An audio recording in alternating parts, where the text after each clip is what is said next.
Praise the Lord. परमेश्वर का धन्यवाद हो आज के सुंदर समय के लिए और आज के सुंदर संगति के लिए कि परमेश्वर ने एक बार फिर मौका प्रदान किया है कि हम परमेश्वर के पवित्र वचन में मनन करेंगे। तो आइए आज हम निकालेंगे मत्ती रचित सुसमाचार 14 बाब उसकी 22 आयत से 33 आयत तक। मत्ती रचित सुसमाचार और उसका 22 बाब और उसकी 33 आयत से यहाँ पर परमेश्वर का वचन इस प्रकार से लिखा है कि तब उसने तुरंत अपने चेलों को नाव पर चलने के लिए विवश किया कि वे उससे पहले पार चले जाएं। जब तक वह लोगों को विदा करके प्रार्थना करने को अलग पहाड़ पर चला गया और सांझ को वहाँ अकेला था। उस समय नाव झील के बीच लहरों से डगमगा रही थी क्योंकि हवा सामने की थी और यीशु रात के चौथे पहर झील पर चलते हुए उनके पास आया। चेले उसको झील पर चलता हुआ देखकर घबरा गए और कहने लगे, ये भूत है, और डर के मारे चिल्लाने लगे। तब यीशु ने तुरंत उनसे बात की और कहा, ढाढ़स बांधो, मैं हूँ, डरो मत। पतरस ने उसको उत्तर दिया, हे प्रभु, यदि तू ही है तो मुझे अपने पास पानी पर चलकर आने की आज्ञा दे। उसने कहा, आ। तब पतरस नाव पर से उतरकर यीशु के पास जाने को पानी पर चलने लगा, पर हवा को देखकर डर गया और जब डूबने लगा तो चिल्लाकर कहा, हे प्रभु, मुझे बचा। यीशु ने तुरंत हाथ बढ़ाकर उसे थाम लिया और उससे कहा, हे अल्पविश्वासी, तूने क्यों संदेह किया। जब वे नाव पर चढ़ गया तो हवा थम गई। इस पर उसने जो नाव पर थे उसको दंडवत करके कहा, सचमुच तू परमेश्वर का पुत्र है। मेरा अजीजों, यहाँ पर हम प्रभु यीशु मसीह के उस वचन को देख रहे हैं कि जब प्रभु यीशु मसीह पानी पर चल रहे थे। हमारे जीवनों के अंदर हम देखते हैं इसी प्रकार के कई प्रकार के तूफान हमारे जीवनों में आते हैं। मैं एक अमरीकी पासबान का संदेश सुन रहा था जिनकी कलीसिया में 12 से 15 हज़ार लोग उपस्थित होते हैं। अपने संदेश में उन्होंने कहा कि आपके जीवन में एक बात निश्चित है कि या तो आप तूफान के क्षेत्र में प्रवेश कर चुके हैं या किसी न किसी परेशानी ने आपके जीवन को प्रभावित कर दिया है, या आप किसी भी तूफान के बीच में फंसे हैं। कहीं ना कहीं अपने जीवन से हमें शारीरिक समस्याओं से या आत्मिक समस्याओं से या किसी भी कारण से पीड़ा छिपाने का हम जो है वो बहुत प्रयत्न करते हैं। जो हमारे जीवन के अंदर उथल पुथल होती है, जो भी हमारे जीवन के अंदर तूफान आते हैं, उन तमाम तूफानों को हम छुपाने का बहुत प्रयास करते हैं, परंतु अपने दर्द, अपने तनाव पर पर्दा डालने का हम बहुत प्रयास करते हैं। अपने परिवार की समस्याओं को मानो किसी कारपेट के नीचे छिपाने का हम प्रयास करते हैं ताकि ऊपर से तो बहुत सुंदर दिखाई दे। अक्सर ऐसा होता है, हम अपनी समस्याओं को छुपाने की कोशिश करते हैं। हम में से हर एक परेशानी से गुजरता है। इस बात से कोई फर्क नहीं कि कोई व्यक्ति धर्मी है या अधर्मी है, विश्वासी है या अविश्वासी है, इससे कोई संबंध नहीं होता। परेशानियों से गुजरते हुए हमारी प्रतिक्रिया क्या होती है, इस बात में भिन्नता हो सकती है और यह बात हमें संसार से भिन्न बनाती है। भिन्न भिन्न परेशानी हमारे जीवन में आती हैं और ये परेशानियां हमारे को संसार से भिन्न बनाती हैं। मेरी प्रार्थना है कि यदि हम न समस्याओं से गुजर रहे हैं तो हमें इन गंभीरता से लेना पड़ेगा। इन समस्याओं से दो हाथ हमें करना पड़ेगा। ये समस्याओं का कारण क्या है, ये समस्याएं हमारे जीवन में क्यों आ रही हैं, तो हमें इससे गंभीरता से लेंगे, परमेश्वर की चेतावनी के रूप में लेंगे, परमेश्वर के संदर्भ में लेंगे और इसमें हम परमेश्वर का उद्देश्य ढूंढने का प्रयत्न करेंगे। हमारे जीवन के अंदर जब भी कोई समस्या आती है तो उस समस्या के अंदर, उस परेशानी के अंदर हम देखते हैं कि परमेश्वर की कोई ना कोई योजना होती है। हमारे जीवनों में तूफान ऐसे ही नहीं आते हैं। एक विश्वासी के जीवन में जब परेशानियां, त्रासदियां या पीड़ा आती हैं तो उसे परेशानी में परमेश्वर का एक उद्देश्य होता है। उस परेशानी के अंदर हम देखते हैं कि परमेश्वर की एक योजना छुपी होती है जो हमारे को दिखाई नहीं देती, जो उस समय दिखाई हमारे को बिल्कुल भी नहीं देती। क्यों? क्योंकि हम उस परेशानी को, उस परमेश्वर की उस योजना को देखने का प्रयास नहीं करते, लेकिन हम अपनी उस समस्या को जो हमारे जीवन में आई है, जो हमारे जीवन के अंदर जो तूफान आया है, हम उस तूफान के अंदर घिरे होते हैं और हम पतरस की तरह उन्हीं लहरों को देखते हैं और डर जाते हैं और डर के गिर जाते हैं। परेशानियां तो हर किसी के जीवन में आती है, परंतु उनके प्रति जो प्रतिक्रिया है वे मसीह व्यक्ति को विशेष बनाती है। हर व्यक्ति, चाहे वो मसीही व्यक्ति है चाहे वो गैर मसीही व्यक्ति है, हर व्यक्ति के जीवन के अंदर परेशानियां आती हैं। और ये जो परेशानियां मसीही व्यक्ति के जीवन के अंदर आती हैं, यही परेशानियां उस व्यक्ति को विशेष बनाती है। जितना गहरा अंधकार होता है, प्रकाश उतनी ही तेजी से और उतनी ही तेजी से दिखाई देता है। अपनी पीड़ा में जो बात आप कहेंगे वह सीधे दिल तक पहुंचेगी, क्योंकि उस बात में कोई बनावट नहीं होगी, क्योंकि उसमें कोई लीपापोती की बात नहीं हो सकती। इसलिए जब हम ज़्यादा पीड़ा में होते हैं, या जिसे बोल सकते हैं हम तूफानों में गिरे होते हैं, हमारी गवाही भी जो होती है वो उतनी ही प्रभावशाली होती है। जितनी बड़ी पीड़ा उतनी बड़ी गवाही, जितना बड़ा तूफान उतनी बड़ी गवाही हमारे जीवन की होती है। जीवन की परेशानियों में हमारे लिए क्या शिक्षाएं हैं? परेशानियां तो आएंगी और इस संसार में रहते हैं, परेशानियों का सामना करना पड़ेगा, लेकिन जीवन की इन परेशानियों में हमारे लिए क्या शिक्षाएं हैं? कुछ बातें हमें परेशानियों के बारे में जो है हम देखेंगे। ये जो कुछ बातें हैं, आज हम इन्हीं बातों के ऊपर चर्चा करते हैं। पहली चीज़ ये है, ज़िंदगी में याद रखना है हमारे को कि परेशानियां हमारे जीवन का भाग हैं। ऐसा नहीं है कि हम मसीह हैं तो हमारे जीवन में परेशानियां नहीं आएंगी, हमारे जीवन में भी परेशानियां आएंगी। ये हमारे जीवन का भाग है, ये पार्ट ऑफ लाइफ है। जब तूफान और त्रासदियां हमारे जीवन में आती हैं तो अचानक से आती हैं, बिना बताए। ये जो परेशानियां हैं, या जिसे कह सकते हैं कि बिना दस्तक दिए हुए हमारे जीवन के अंदर आती हैं। टेलीफोन पर एक कॉल आती है और सब कुछ जो होता है वो अस्त व्यस्त हो जाता है। ब्लड टेस्ट की एक रिपोर्ट, एक टेलीफोन की जो कॉल होती है, डॉक्टर का एक परीक्षण अचानक आपके जीवन की दिशा को बदल सकता है और हमारे जीवन में तूफान ला सकता है। हम तो बहुत अच्छे थे, हम बहुत स्वस्थ थे, हम बहुत धार्मिकता के काम करते थे, लेकिन डॉक्टर के पास गए और जब हमारा चेकअप हुआ, उस रिपोर्ट ने पूरा का पूरा हमारे, जिसे बोलते हैं कि जीवन के अंदर तूफान ला दिया। ये कुछ चीज़ें हैं जो हमारे जीवन के अंदर तूफान लाती हैं। अय्यूब के जीवन में हम देख सकते हैं कि सब कुछ सही था, सब कुछ अच्छा चल रहा था, उसके जीवन में किसी चीज़ की कमी नहीं थी। परमेश्वर की आशीष है उसके जीवन के अंदर, धार्मिकता का उसका जीवन है, प्रार्थना करने वाला वो व्यक्ति है। अचानक से एक सूचना मिलती है, फिर उसके बाद दूसरी सूचना, उसके बाद तीसरी सूचना आती है और सब कुछ चला जाता है, सब कुछ तहस नहस हो जाता है। अय्यूब के जीवन के अंदर, अच्छे भले जीवन के अंदर तूफान आ जाता है, सब कुछ बर्बाद हो जाता है। ऐसे ही मेरे और आपके जीवन के अंदर भी होता है। जैसा हम सोचते हैं, जो हम अपेक्षाएं करते हैं, वैसा नहीं होता और ये तूफान अचानक से हमारे जीवन में आ जाता है, हमारी योजनाओं को, हमारे भविष्य को धाराशायी कर देता है। प्रेरितों के काम के 12वें अध्याय में हम पाते हैं कि हेरोदेस ने कलीसिया के कई अगुओं को तलवार से मार डाला। उसने प्रभु यीशु मसीह के चेले यूहन्ना के भाई याकूब को तलवार से मार डाला। जितने मसीह में धार्मिकता का जीवन बिताना चाहते हैं, पाक कलाम बताता है कि वो सब के सब जो है वो सताए जाएंगे। इसलिए हमें तैयार रहना है। ये तूफान हमारे जीवन में कभी भी आ सकता है, हमें तूफानों के लिए तैयार रहना है। पहली चीज़, एक मसीह व्यक्ति जो होता है ऐसे तूफानों के लिए हर समय तैयार रहता है। और ये तूफान आते हैं मेरे और आपके जीवन में। स्वयं प्रभु यीशु मसीह ने भी निंदा, जिसे बोलते हैं कि विश्वासघात, धोखा और षड्यंत्र से होकर उसको भी गुजरना पड़ा।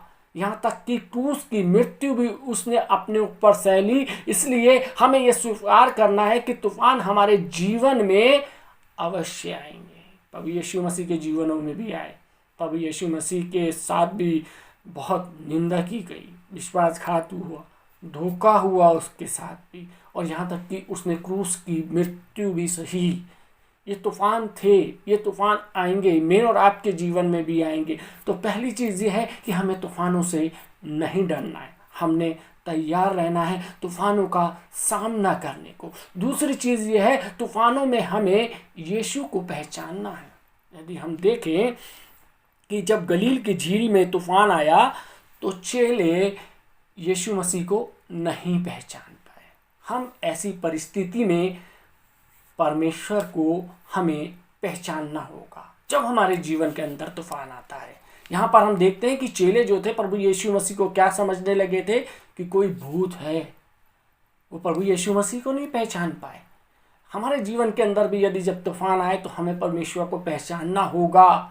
हम ऐसी परिस्थितियों में परमेश्वर को पहचानने की ज़रूरत है कि प्रभु यीशु मसीह का क्या उद्देश्य हमारे जीवन में है। इस परेशानी में हम प्रभु यीशु मसीह की कौन सी आशीषें प्राप्त कर सकते हैं, या जिसे कह सकते हैं कि इस परेशानी में परमेश्वर की कौन सी आशीष मेरे और आपके जीवन के लिए छुपी हुई है। जैसे कि अय्यूब के जीवन के अंदर उस परेशानी में जो था वो आशीष जो थी वो छुपी हुई थी। अय्यूब को उसका कई गुना भाग मिला जो अय्यूब का चला गया था। यदि हमारे जीवन के अंदर हमारा रोजगार चला गया है, नौकरी चली गई है, बीमार हो गए हैं, डॉक्टरों ने जवाब दे दिया है, तो इसके पीछे परमेश्वर की एक बहुत ही महत्वपूर्ण योजना हो सकती है। किसी ने कहा है कि हम उपलब्धियों में तो परमेश्वर को पहचानते हैं, परंतु प्रभु को हम जो है तब हमारे जीवन के अंदर कठिनाइयाँ आती हैं तो परमेश्वर की उस योजना को नहीं पहचान पाते हैं। प्रभु को हमें पहचानना होगा। आशीषों से, चंगाई में, संपन्नता में, उत्साह की प्रार्थना में तो परमेश्वर को पहचानते हैं, परंतु जब पीड़ा आती है तो क्या उस समय हम प्रभु यीशु मसीह को पहचानते हैं? नहीं पहचानते। जैसे कि ये चेले नहीं पहचान पाए क्योंकि उनका सारा ध्यान जो था वो संसारिक रीति पर था। हमार को शैतान इसी प्रकार से प्रभु की तरफ से ध्यान हटा के संसारिकता में ध्यान केंद्रित कर देता है, जिससे कि हम प्रभु को ना पहचाने। क्या इस बात का एहसास होता है कि उस पीड़ा के मध्य से जो हमारे जीवन में कोई विशेष कार्य करना चाहता है? क्या कभी हमने सोचा है कि ये जो पीड़ा आई है, इस पीड़ा के अंदर परमेश्वर कोई विशेष कार्य को अंजाम दे रहा है मेरे और आपके जीवन के अंदर? यदि हम देखें यूहन्ना 21 बाब और उसकी 4 आयत में लिखा है कि भोर होते ही प्रभु यीशु मसीह जो है वो किनारे पर खड़ा हुआ था, तभी चेलों ने उसे नहीं पहचाना कि वो यीशु है। ये पुनरुत्थान की घटना है, ये पुनरुत्थान की बात है कि मरियम मगदलिनी नहीं पहचान पाई प्रभु यीशु मसीह को। उसके मन में दर्द था, उसके मन में दुख था, लेकिन वो दर्द और दुख में परमेश्वर को नहीं पहचान पाई। क्यों? क्योंकि उसका सारा का सारा ध्यान जो था वो अपने तक जिनसे बोल सकते हैं कि दुख की ओर था, अपने दर्द की ओर था, लेकिन परमेश्वर की ओर नहीं था।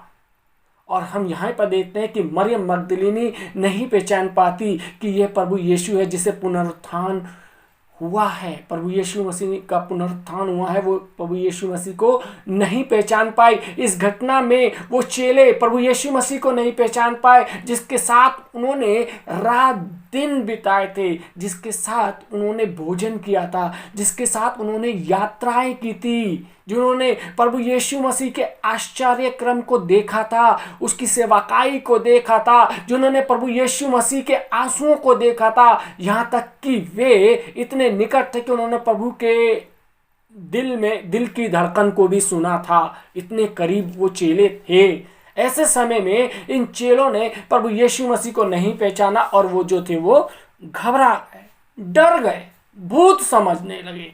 लेकिन यदि हम देखें मरकुस 6 बाब और उसकी 48वीं आयत में लिखा है कि वे खेते खेते घबरा गए और हवा उनके विरुद्ध थी। रात के चौथे पहर, जो कि नाव से मछलियां पकड़ने वालों के लिए सबसे खतरनाक जगह होती है, उस समय प्रभु यीशु मसीह उनके पास आ रहा था। वो समय था जब सबसे खतरनाक, एक नाविक के जीवन के अंदर सबसे खतरनाक परिस्थिति तब होती है जब वो तूफान के अंदर फंस जाता है। विपरीत परिस्थितियां, नाव यदि हवा दूसरी तरफ है और नाव को जो चला के जो दूसरी तरफ लेके जाना है, ये सबसे ज़्यादा विपरीत परिस्थितियां होती हैं। और यही समय था जब उन्होंने नाव पर दृष्टि की, तब उन्हें बचाने के लिए प्रभु यीशु मसीह वहाँ पर आ रहा था। लेकिन तब उन्होंने प्रभु यीशु मसीह को नहीं पहचाना। क्यों? क्योंकि वो उस तूफान को देख रहे थे, उस विपरीत लहरों को देख रहे थे। वो परमेश्वर को नहीं देख रहे थे, परमेश्वर को पहचानने की कोशिश नहीं कर रहे थे। अमेरिका की एक घटना है कि एक अपार्टमेंट में आग लगी, चारों तरफ जो था वो धुआं जो था वो भरा हुआ था। जैसे तैसे पिता जो था कूद कर नीचे उसने अपनी जान बचा ली। उसके साथ साथ उसकी पत्नी भी उसके साथ जो थी वो अपार्टमेंट से नीचे आ गई। लेकिन बेटा खिड़की के ऊपर खड़ा हुआ था। चारों तरफ धुआं था, आग की लपटें बढ़ रही थी। पिता बेटे से कहता है कि तू जल्दी से नीचे कूद जा। दूसरी मंजिल से बेटे को कूदना था। दूसरी मंजिल पर रहते था ये दंपत्ति, दूसरी मंजिल पर से बेटे को कूदना था। पिता कहता है कि तू कूद जा, नीचे कूद जा। और यह आसान बात नहीं थी। बेटा कहता है कि पिताजी मुझे कुछ दिखाई नहीं दे रहा है। पिता कहता है कि तू मुझे देख सकता है या नहीं देख सकता, परंतु मैं तो तुझे देख सकता हूं, तू बस मेरे पास आ जा। अक्सर ऐसा ही हमारे साथ होता है। परमेश्वर पर जो संपूर्णता, जो निर्भरता होनी चाहिए, विश्वास का एक कदम बढ़ाने की बात जो होनी चाहिए, बोझ से निकलने की जो बात होनी चाहिए, वो नहीं हो पाती। हम नहीं कर पाते हैं, वही नहीं हो पाती है और हम तूफानों में फंसे के फंसे रह जाते हैं। यदि हम देखें पहला कुरिन्थियों 10 बाब और उसकी 13वीं आयत में लिखा है कि तुम ऐसी परीक्षा में नहीं पड़े जो मनुष्य के सहने से बाहर है, और परमेश्वर सच्चा और वह तुम्हें सामर्थ्य से बाहर परीक्षा में पड़ने नहीं देगा, वह परीक्षाओं के साथ निकास भी करेगा कि तुम सह सको। अगर हम परमेश्वर की इस प्रतिज्ञा को मानते हैं कि वो हमें परीक्षा में नहीं छोड़ेगा, हमें हमारी सामर्थ्य से बाहर परीक्षा में नहीं पड़ने देगा, कभी ऐसी परिस्थिति नहीं आएंगी कि हम उससे बाहर ना निकल सकें, तो हमें संपूर्णता से अपने आप को प्रभु यीशु के हाथों में समर्पित कर देना होगा। कई बार जब हमारे जीवनों में कठिनाई आती हैं और विश्वास में हमारी जड़ें गहरी नहीं होती, तो तूफानों से हम जो हैं वो घिर जाते हैं।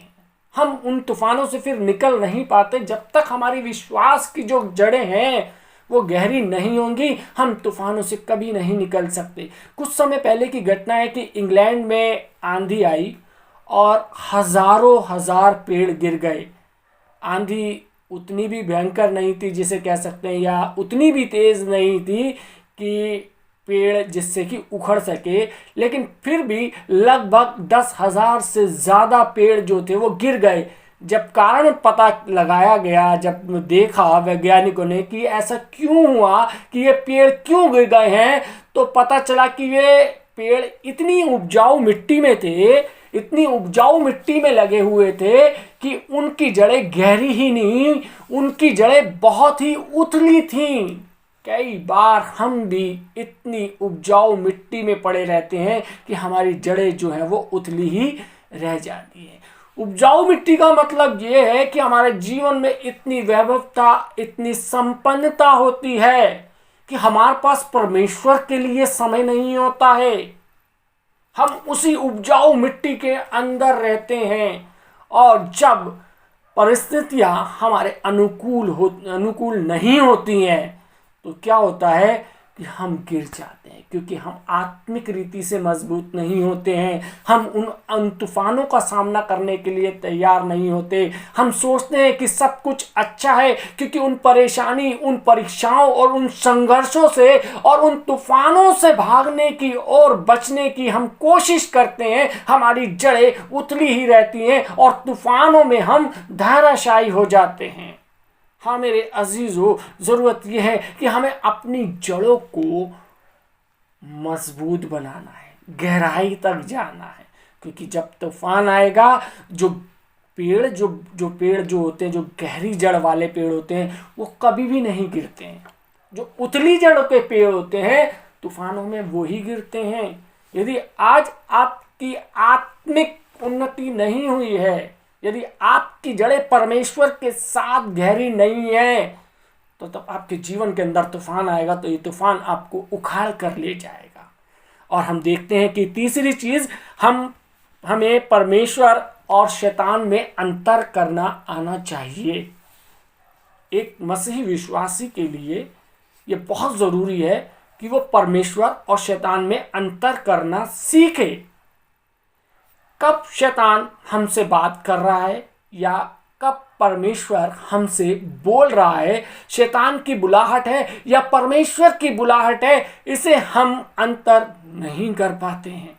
आदम और हव्वा भी नहीं कर पाए थे, जबकि वो परमेश्वर के साथ संगति करते थे, लेकिन वो उस चीज़ की पहचान नहीं कर पाए। उन्होंने सोचा कि वास्तव में ज्ञानवान हो जाएंगे यदि हम ये फल खा लेंगे।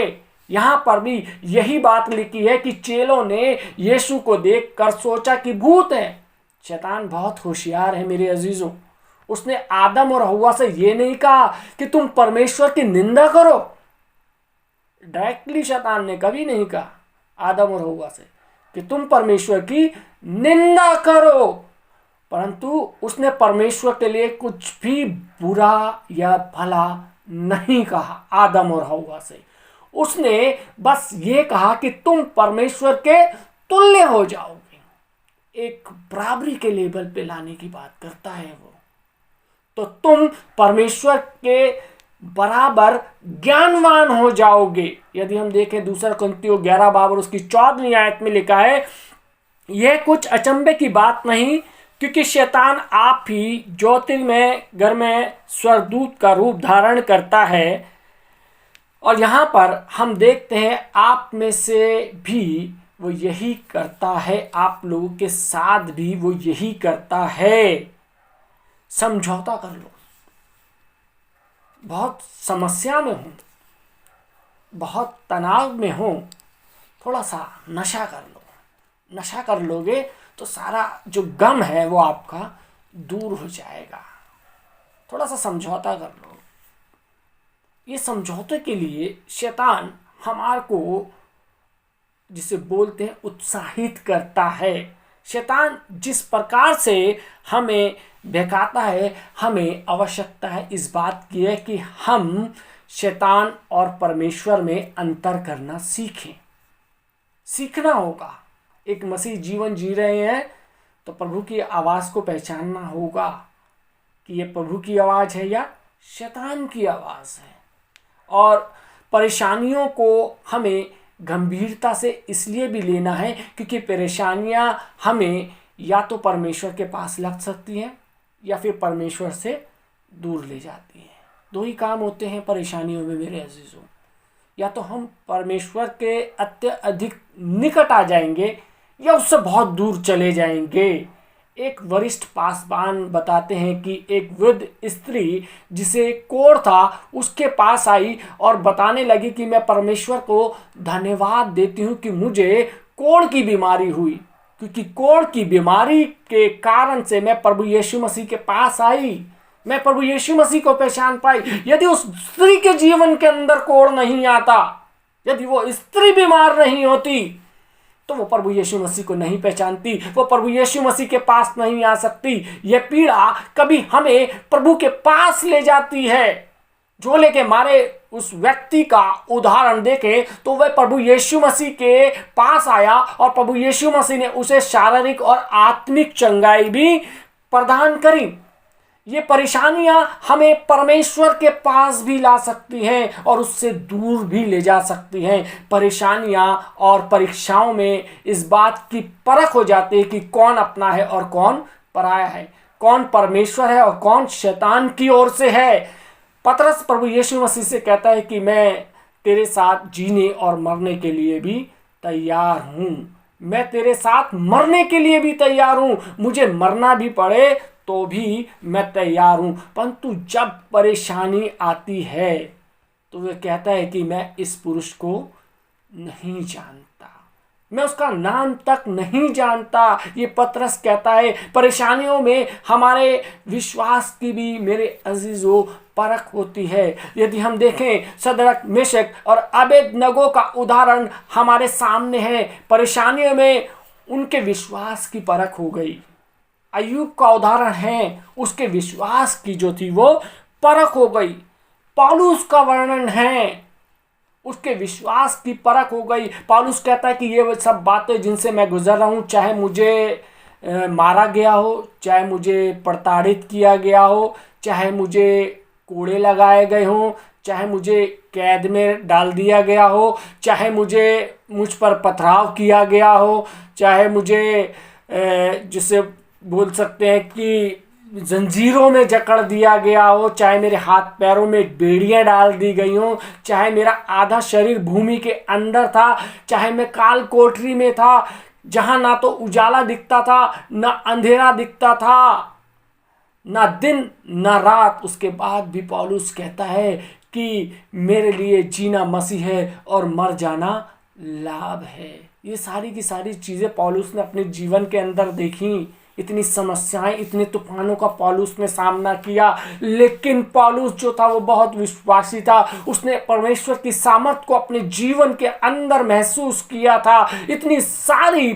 कठिनाइयों से गुजरते हुए, इतनी सारी परेशानियों से गुजरते हुए वो फिर भी कहता है कि मेरे लिए जीना मसीह और मर जाना लाभ है। मेरे अजीजों, वो कहता है कि मेरी इच्छा है कि मैं जीऊं या मरूं, परंतु मेरी देह से प्रभु की महिमा होती रहे, उसकी बड़ाई होती रहे, यही मेरे जीवन का उद्देश्य है।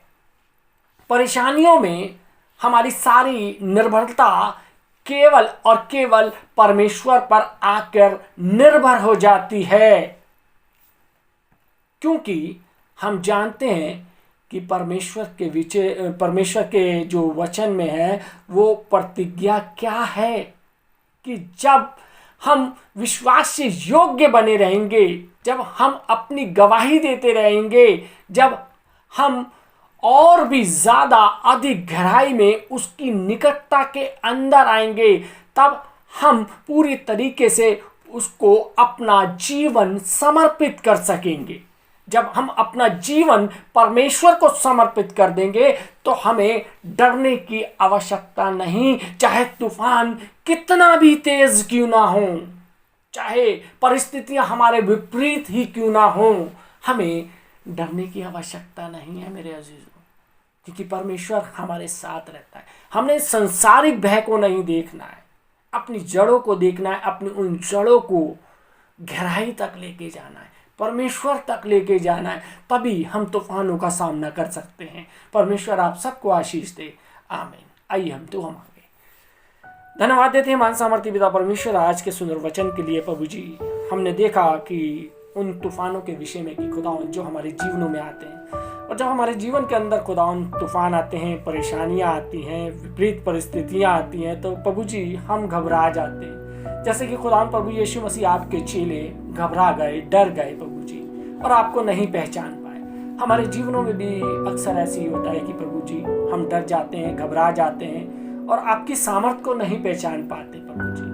नहीं परमेश्वर, तो हमारे को इतना सामर्थ्य बना कि परमेश्वर हमारे जीवन के अंदर कैसा भी तूफान आए हम डरे नहीं, बल्कि मजबूत बने परमेश्वर। नहीं परमेश्वर, आज जितने लोगों के जीवनों के अंदर तूफान है, आए खुदान प्रभु यीशु मसीह उनके जीवन के तूफानों को शांत कर दे परमेश्वर। जितने लोग ये वचन सुन रहे हैं परमेश्वर, उनको उनके परिवार पर खुदा तेरी आशीष हो, यीशु मसीह के नाम से मांगते हैं, आमीन।